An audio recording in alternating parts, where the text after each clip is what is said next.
Ramped up tensions in the Middle East coming after President Trump officially withdrew the U.S. from the Iran nuclear deal, on the same day as the dramatic homecoming for 3 Americans released from prison by North Korea. The big push on foreign affairs changing the narrative for the Trump administration here at home. Michael Meehan is president and CEO of Squared Communications and former chief of staff for Democratic Senator Maria Cantwell of Washington, and Matt Schlapp is chairman of the American Conservative Union.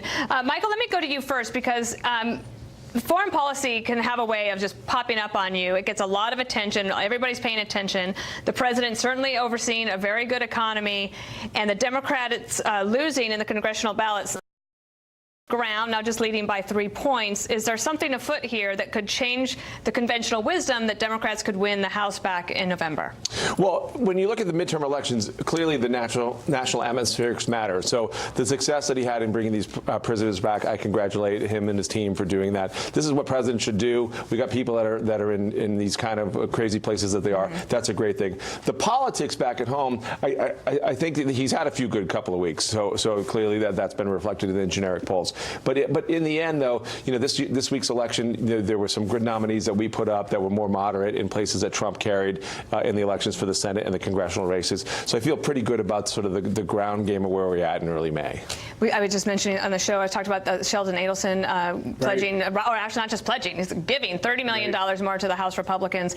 I think ratcheting up the understanding that losing the House would be a big problem for the Republicans. And I don't know if the Democrats are prepared to see the president's numbers. I think they're about to get a big push up. I mean, he's been in the low 40s, even the high 30s. I think he could break 50% in legit polls by next week. What the Adelson check does for all Republican donors around the country is to tell them, yes, Paul Ryan is retiring, and you're reading in all your newspapers that the Republicans are going to lose the majority, but there's a counter narrative to that actually the Republicans are in a much stronger position. So that check is symbolically very important. It's also a lot of money. But if you look at the polls, Dana, this is really important. The right track, wrong track is something we've brought up several times on your show.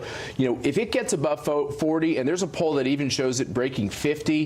That's the first time in a decade. The generic ballot numbers, but look at, are much improved for Republicans. But look at Trump's numbers. He's above 50 on the economy. He's below 50 on foreign affairs. But that's where he's having all the success. So that's exactly where he needs it. And of course, polls certainly lag information.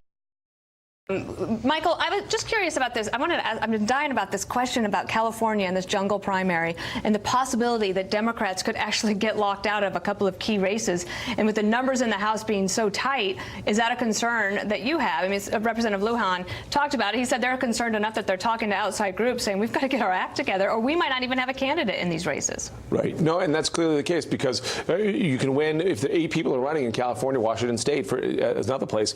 You can totally be boxed out by winning 22, 23% of the vote. Yeah, that's totally possible. So then what do you do? I know Matt's here. I just want to put you on the spot for a little bit.